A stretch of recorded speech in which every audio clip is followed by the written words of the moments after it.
Hello, everybody. My name is Ruham Manzoor, and with me is Gabriel. She's from Globis University in Japan. So I'm the managing partner of MACES, and we work with 200 universities across UK, USA, Canada, Japan, Malaysia, Australia. Now, obviously, Japan is not a traditional destination for students from Bangladesh to search out their postgraduate degrees or their undergraduate degrees. So we'll find out from Gabriel why somebody should consider Globis as a viable option. Gabriel, how are you doing? Oh, I'm good. I'm doing really well. How about you, Roham? I'm doing all right. In fact, I'm doing more than all right. I'm in Toronto. The weather is -5 degrees, but Wow. inside it's warm and toasty. So I'm really happy to have you, Gabriel. Perhaps you could introduce yourself. You don't look very Japanese to me, so maybe you can give us a background where you're coming from and why you're in Japan. Oh, that's a very good question. So I'm definitely not your typical Japanese. Actually, that would be because I'm not Japanese at all. But if we're to look maybe a bit of my background and why I'm in Japan, so by nationality, I am German. Why am I in Japan? Because currently I work here, but before I worked in Japan, I actually decided to do my MBA in Japan. So I was in a similar position I think a lot of you are in right now, kind of looking at MBA schools. And for me, Japan just turned out to be the winner, and actually ended up studying at the same university that I work at now, Globis. I loved it so much that I decided to stay on and kind of just, see if anyone else was interested and kind of help them change their life. So yeah, now I am stuck in Japan, and I am definitely not looking more Japanese, but I'm enjoying my time here. Yeah, I mean, it's don't worry. I hear that if you stay in a place more than 10 years, you start looking like you're from that place. So just give it a little bit of time. To go. Interesting that you found, of all the places, Globis as a place where to do your MBA. So this is quite interesting. So what made you choose that as a destination initially? That's actually a very good question. So I would say, so I am German by passport, but I did my undergrad in the US, and I really did enjoy the US during that time as well. But I took advantage of doing a semester abroad, and I ended up coming to Japan in that time. And it Okay. was a very, very different culture, Roham. It's just, how should we say it? It's a country where there's a really good balance of, I guess, modernism, but at the same time, ancient culture. So in the middle of the city, you'll find really old Japan, but next to it, you'll find a store with the newest technology in it. It's really, really crazy. And it was just intriguing to me. Very intriguing. And then you have companies like Toyota who are known for their hard work as well. So I knew I wanted to come back. But actually, I'd narrowed my university down to either Japan or South Korea. And I was very set on going to South Korea for similar reasons. But Globis in the end just ended up winning for me. It just had a bit more to offer than the others, which I'll share some of that later. That's awesome. This is great, Mm. great, great stuff. I mean, this is something very interesting because you mentioned, I mean, you are basically, you strike to me as an adventurer because you're a German. You did Mhm. your undergrad in the US.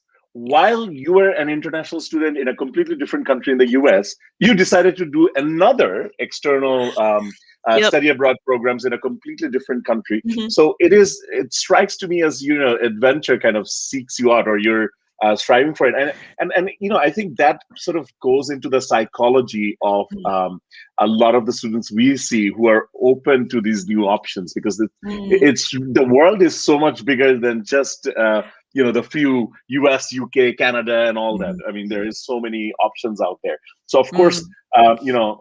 the reason we're here today, what brought us together, is Globis University, and you're our brand new partner. We just started. I mean, we started working with Japanese university for almost 10 years now, and you're just brand. I mean, literally, I think it's been a week or 2 weeks that we Yeah. started working with each other, and Mhm. so hopefully we'll have a very fruitful relationship. Mhm. Now, without any further ado, perhaps the way we could do this is you could introduce the Mm. university a little bit, go through what are the key aspects, and then we can Mm. get into some questions. Mm. Definitely. That sounds like a good plan moving forward. So just allow me one moment. Roham, are you able to see my screen? I prepared Yes, some wonderful absolutely. slides for us today. All right. And Wonderful. do remember that if you think I'm talking a bit fast, Roham, or you have questions even while I'm presenting, please just go ahead, jump in. Sometimes I Right. do forget my pace and go a bit fast. So so just keep that in mind. So I Sure, I think a will good place feel free to to kind of stop you. Mm. Okay, thank you. Perfect place to start with kind of who is Globis. And Roham did mention us before as well. You know, we are in Japan. We are actually Japan's largest business school, and we are in the heart of Tokyo. So this is the biggest city in Japan. I believe it is also currently one of the biggest cities in the world, if not the biggest. So we are right here in the center of a bustling city. We have been around since 1992, and we were founded by this man right here. So he went to a university you might have heard of called Harvard. And when he was there, he really decided, I want to have something in Japan, an ecosystem where we can get people and capital and put them together and raise these leaders of tomorrow. And that's how he founded Globis. Now, what we kind of are talking about today is just one of our programs, and we want to focus on the full time program. This is for international students, and we do have part time online too, but we're going to focus on full time. This is a 1 year intensive program right here in Tokyo at our Tokyo campus. Generally, our students that come, they leave their full time job and they study full time for 1 year. So it generally starts in September, and our 2021 intake will be starting this September. And we do a Master's of Business Administration, so MBA. This is going to look very confusing, but don't worry, it makes a lot of sense later on, especially when you join Globis. But it's kind of a glimpse at the courses we do. And what we do is we have a very set study schedule where we do. Mm. Sorry, Gabriel. I just wanted to interrupt Yes. you because perhaps the it's a little blurred out. Oh, We is it? cannot, maybe because of the Mhm. internet or something like that. Maybe you can Uh, explain the slide a little bit, then we for the audience. Okay, I'm sorry you aren't able to see it that well, but thanks for letting me know, Roham. So generally what we do is we have three different categories here. There's fundamental courses, applied courses, and specialized courses. And all of our students, when they start with us, they start learning their fundamental courses, which are your base courses. They build the foundation for what you're going to do later.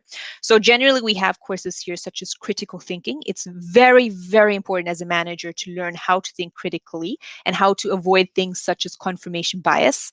And then we move into applied courses, which start building on these fundamental courses. So for example, accounting courses, you start advancing facilitation, negotiation. How are you going to handle those big business meetings? And then we move into specialized. So specialized means that you are going to begin to decide what is your area of specialization.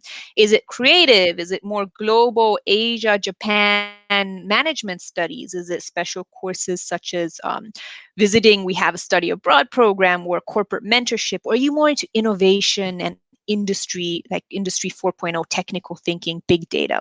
So it's kind of this path that you can choose. At the start, you start together with your classmates, and as you go through, you are generally customizing the course to what you want to focus in. So I hope that gives you a bit of an explanation despite the blurry screen. Roham, is something unexplained there? No. This is great. So basically, what I understood is Mm. while there is a general MBA, but through the Mhm. MBA, one can actually specialize in certain areas, including Yeah. big data or Mhm. in marketing, or even like Asia Pacific studies, things like that, right? Yes, that is correct. So the later on in your studies, 1 year is very fast, but near the end of your studies, you'd be Right, specializing. right. Right. Awesome. Yeah. Okay, so I'm going to jump into why Globis. And this is a very, very good question. This is a question anyone looking into any MBA or any study should be asking themselves when they are looking at a university. Because every university has its different strengths. And depending on what you are looking for, you don't just want to see what university matches me, but what university do I match to as well? What can I get the best investment out of time-wise and financially wise? So with Globus, we generally, I'd like to highlight four areas. We'll put them into practicality first. And this is huge. I think most MBA schools will say practicality because, I mean, you want your MBA to be practical. You need to be able to apply what you're learning. Otherwise, it is, honestly speaking, a waste of time. But when we look at practicality, we have a kind of different approach, because the interesting thing about Globus is we are not just a university. We have several different branches in our corporation. And one of these is the Globis Capital Partners, and the other is the corporate education. So our capital partners are solely focused on investing in startups and helping startups to grow. And our corporate education is a massive side of the company where we are educating different employees from huge corporations in Japan and around the world.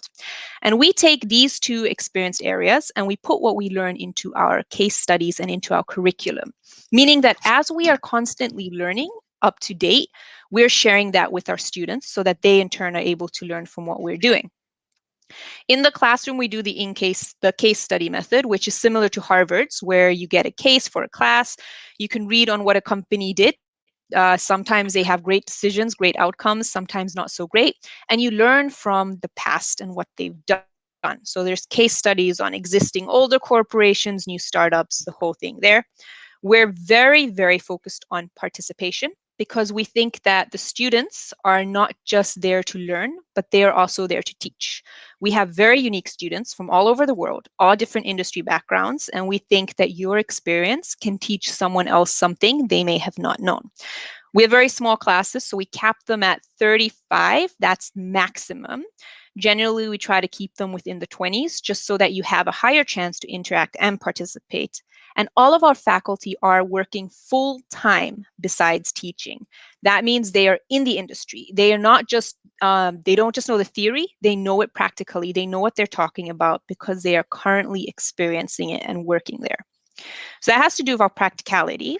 Network is the next one. And network is another big reason a lot of people do their MBA. For us, we have a lot of different countries and regions represented. To give you an example, my class, there were 28 students. and there were 15 different nationalities out of those 28.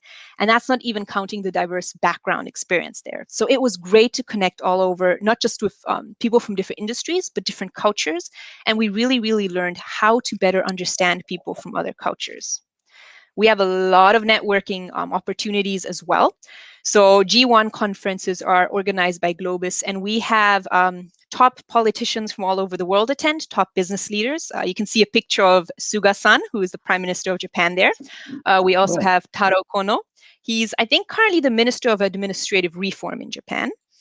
We have the founder and the CEO of Under Armour. We have a lot of different people attend these events, and they're chances for our students to network with these people and learn.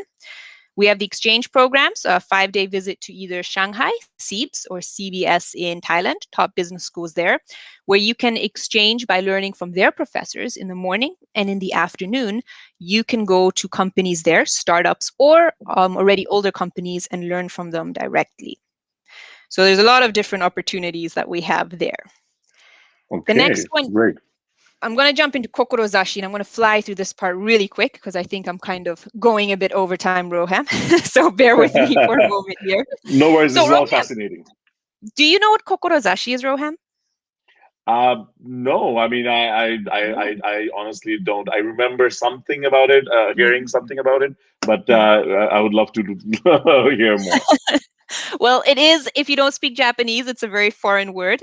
If you want to put it into the English word, it is your personal mission.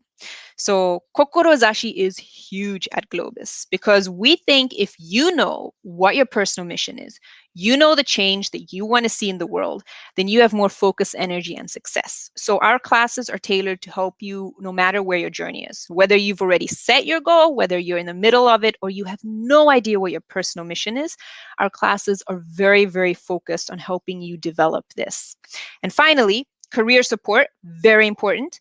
You don't just want to study and I maybe apply things here and there, but you've quit your job to come to Japan for a year. You need a job after you graduate, and we understand the importance of this.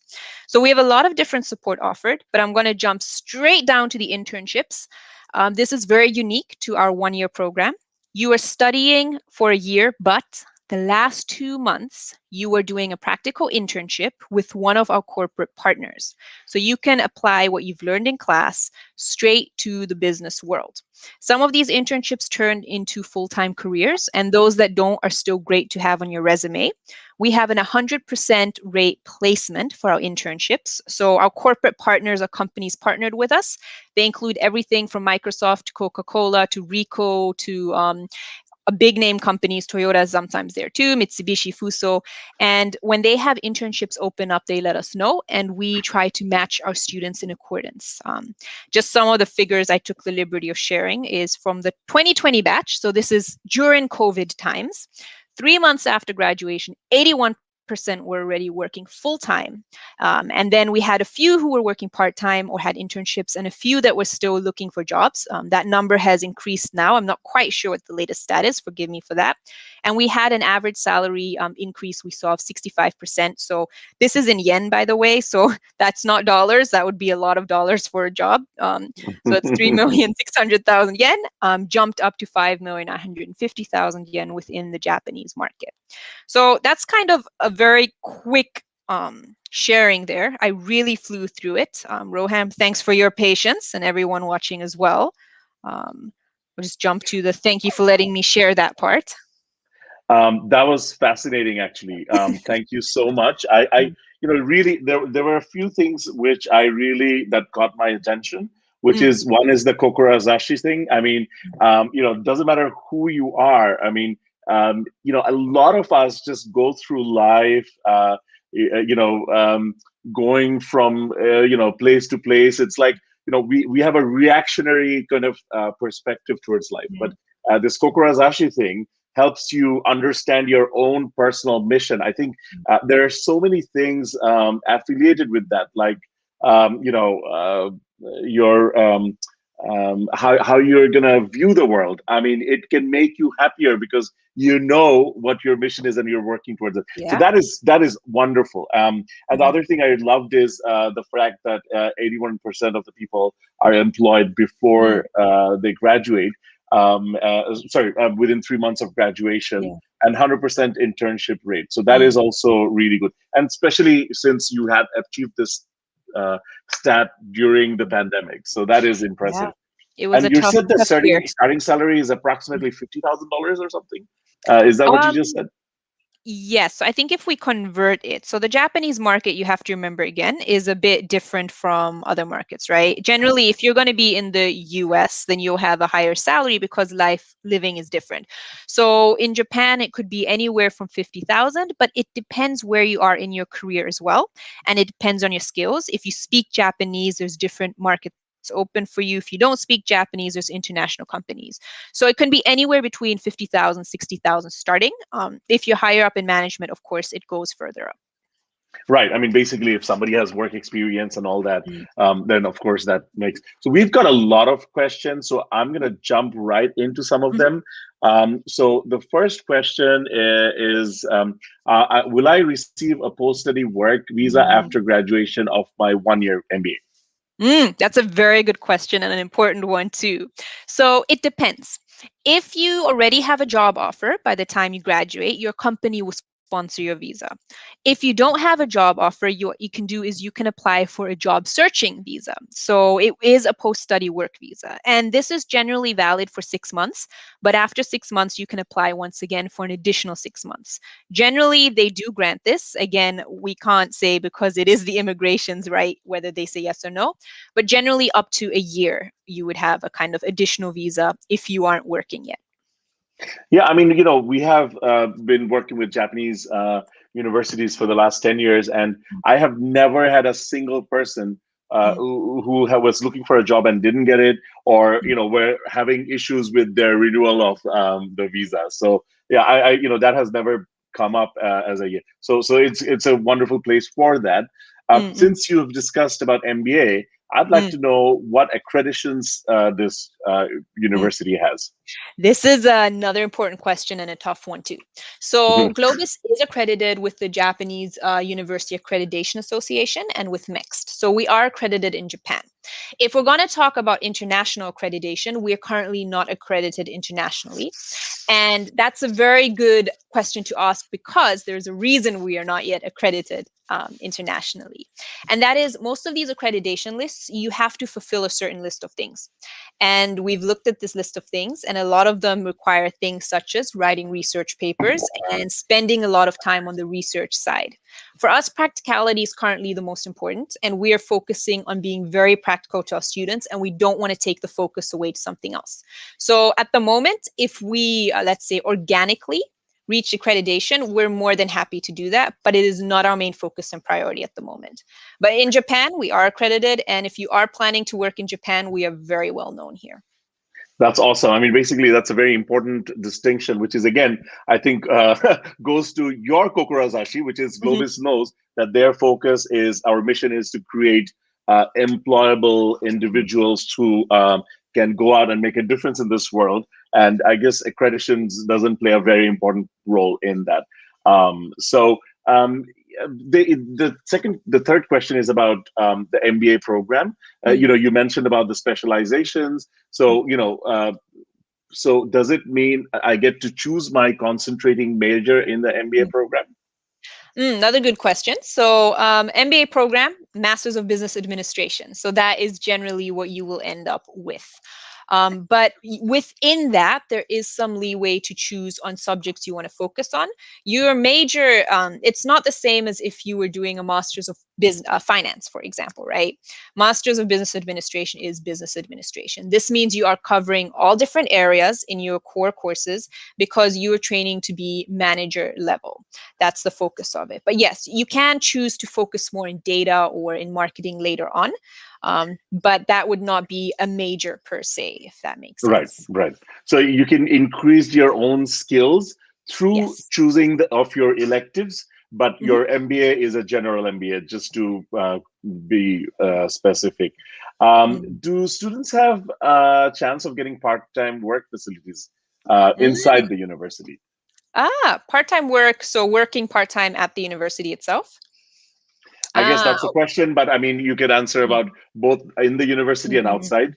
I could So answer a little bit as well, but yeah. that's a good question. I think Roham, you have some kind of experience of this as well as you working with other universities. So generally from my end, and then if you want to add anything, so the university itself doesn't offer part-time, but you can on a student visa apply for kind of working permission, and then you can work up to 28 hours in 1 week as a student.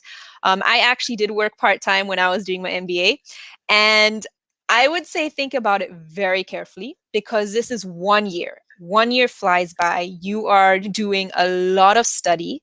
There's there's a lot to get used to. So if you really want to work part time, study for a month or two. Don't think about part time. Get used to the process. Get used to how to study smart, and then look for a part time job. But do understand if you are going to work part time, you're going to find yourself kind of split between the two, and you're going to have to work really, really hard to be able to balance the two. But it is generally possible. This is really, really important for Mm. Bangladeshi students. I mean, obviously, finances are an issue, right? I mean, it's Mhm. whenever you're going into a expensive program. But the thing is, we do part time to support my. I was an Mhm. international student once, and I did part time jobs. But especially when you're looking at an MBA, which is Mhm. basically a terminal degree for most students. Mhm. Um, you know, the main goal is to do well in your studies and get the Mhm. most out of that. And nothing should bog that down. So, Mhm. yes, you can do part-time job up to 28 Mhm. hours per week, but if that affects your work, then that's going to be a problem. Yeah. Do they get an opportunity to learn Japanese while they're doing their Mhm. MBA? So because this is a 1 year program, that means you are studying a lot. So there's not opportunity itself in the classes. However, one of the networking opportunities I mentioned was clubs, and these are clubs formed by the students. So if everything from music clubs to I think Aikido clubs to like there's a onsen club where you go to like the sauna together for some of them. So basically you can make your own club or is existing. And there are some language exchange clubs there as well where you can partner up with the Japanese students because our Japanese side of the MBA, we have the English side and Japanese side. It's a lot bigger than our English side. And there's a lot of students there that want to practice. So you are able to pair up with them in that sense and study in your own time. And there is some time for that. So don't worry too much. So, yeah, this is great. Thank you very much, Gabriel. And Mm. no presentation with a Bangladeshi audience is over without talking about finances. So, what are the fees for the program?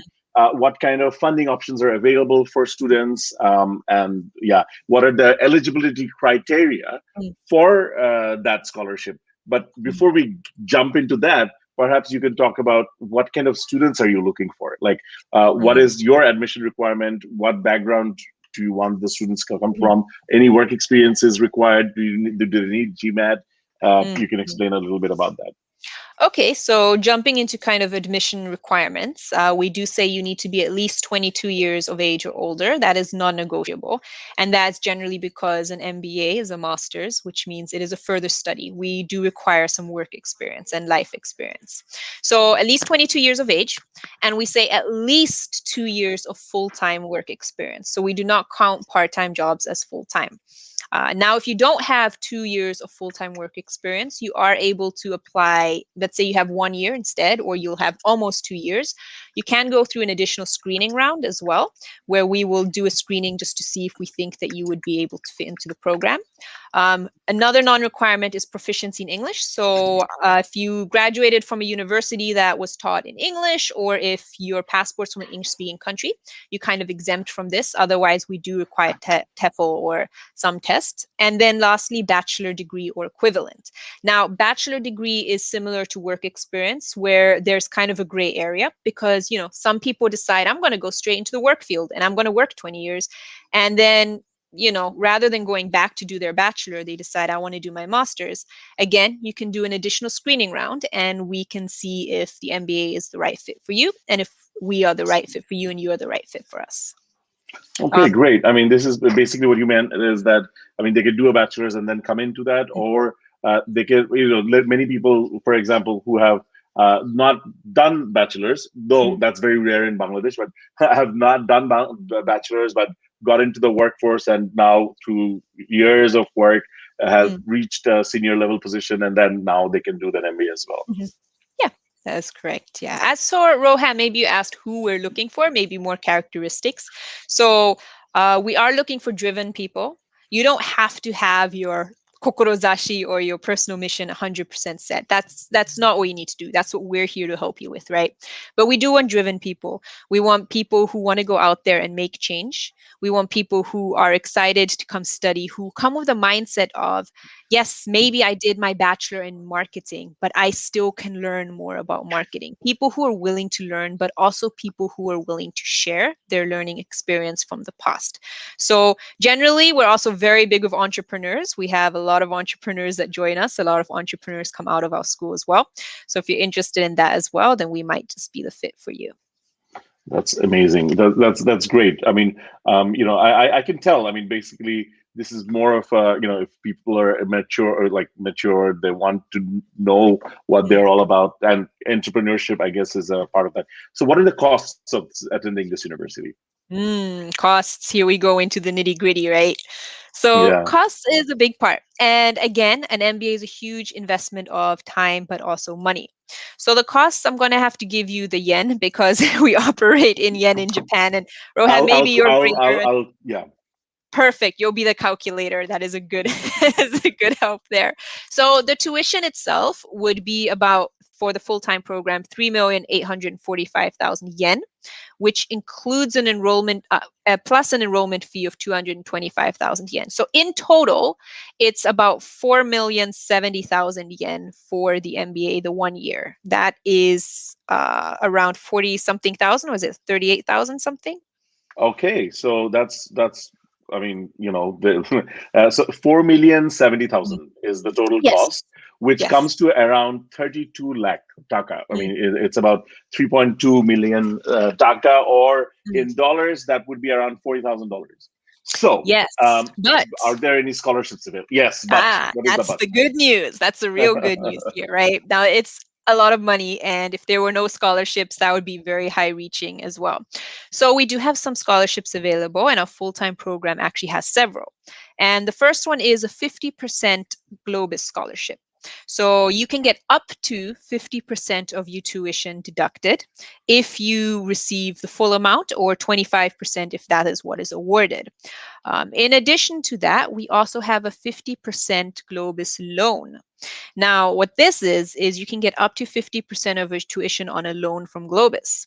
So basically, this means that you have the option to decide, okay, I'm going to take a 50% loan from Globis, and after I graduate, I'm either going to do the 3-year course or the 5-year payback course.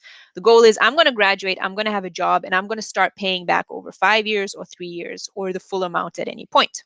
So technically, if you were awarded the 50% and the 50%, you could technically start with only the enrollment fee, which was the 220, was it 200 something thousand, right? Right. Yes, that was 225,000. Right. And then you'd focus on the payback later. So again, this is 2 of the options available. In addition, there's some government scholarships as well. So we have the JASO. This is a scholarship offered by the government. And generally, there's a few requirements, such as you're not in Japan during the application round. And what they do is they offer you a stipend. So this is a stipend scholarship. They kind of change it every year depending on I guess what the rate of that year is, but in the past it's been around 48,000 yen per month. That's about 400 and something dollars, which again I'm not sure what it is in Dhaka. Right, it's about $400 per month. 49,000 yen per month, I think. Yeah. So up to around there, and then that would be monthly as well, which helps towards your living expenses and other things. Additionally, there is a MEX scholarship. This is a full ride scholarship, including the plane ticket from your country to Japan and back. But this one can only be applied to if you apply in the November round, and you are applying to the government from this one. There's two ways to go through it. Either you're the one applicant Globis recommends, or you have applied through the Embassy of Japan in your country. But this is a very, very competitive scholarships. You have thousands of people from every country applying every year. So you really, really need to work hard if you are planning to use this one. And generally, we do say it is very competitive. So go in hoping for the best, but not being disappointed if it doesn't work out.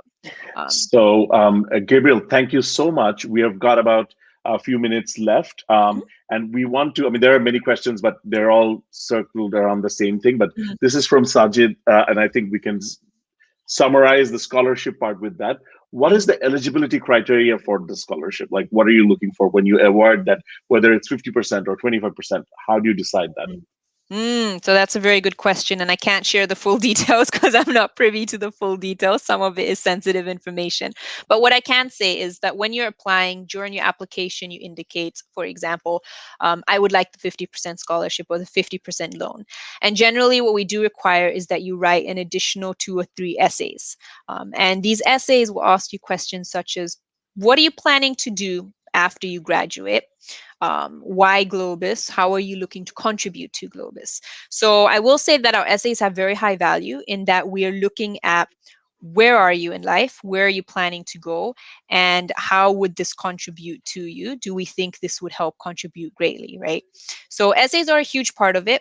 And there's a few other factors which, again, I can't go into too many of them too much, but we do look at the need of financial assistance as well. You know, if you're applying for a scholarship and you have no financial need for it at all, and someone else does have a financial need, we'd be more likely looking at that as well. And we do look at outstanding performance during your admission. So that can be whether it's your experience background, whether it's your essays as well, and also continuous efforts to accomplish what you said in your essay. So it's not just, I want to do this, but you're actually doing it as well. So, and this is, so, we have already heard about the university and convinced that we want to apply. What is the next step? How do we get into the application? That is a very good question. So, firstly, I would say you need to contact Rohan because he can help you there. But generally, it is a completely online application process. And we have an application portal there. You'd open an account and you would fill in the required information. So, this would be education background, this would be work experience. GMAT is, good news, optional, not required. GMAT can help, especially if you don't have as much work experience. If you have 10 plus years of work experience, don't worry too much about it, I would say. And you'd fill out all the information, you'd have your resume uploaded, and you'd have your recommendation letter. And once you're done, you would pay an application fee and then submit. And then you would wait to hear back. We have several rounds. If you pass the first round, we will call you back for an interview. If you pass the interview, then we will extend an offer. And then you, in the offer, will see this is your offer, this is the scholarship amount, this is the loan amount, or anything else you applied for. And then the ball is in your court. Do you accept, or have you decided elsewhere? This is great. So thank you so much, Gabriel. You have heard from her. So if you are interested in applying to Globis University and you want to explore your inner self, Kokorozashi, then please get in touch with Maces. We've been doing this for a long time. We understand the application process. We will help you prepare everything.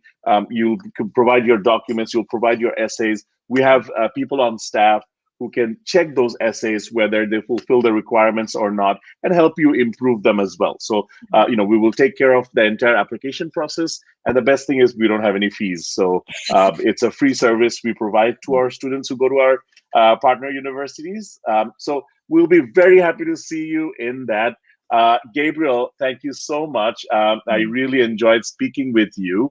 We had a very good 38 minutes, and I think we can call it a day, and we can let the people decide what they want to do.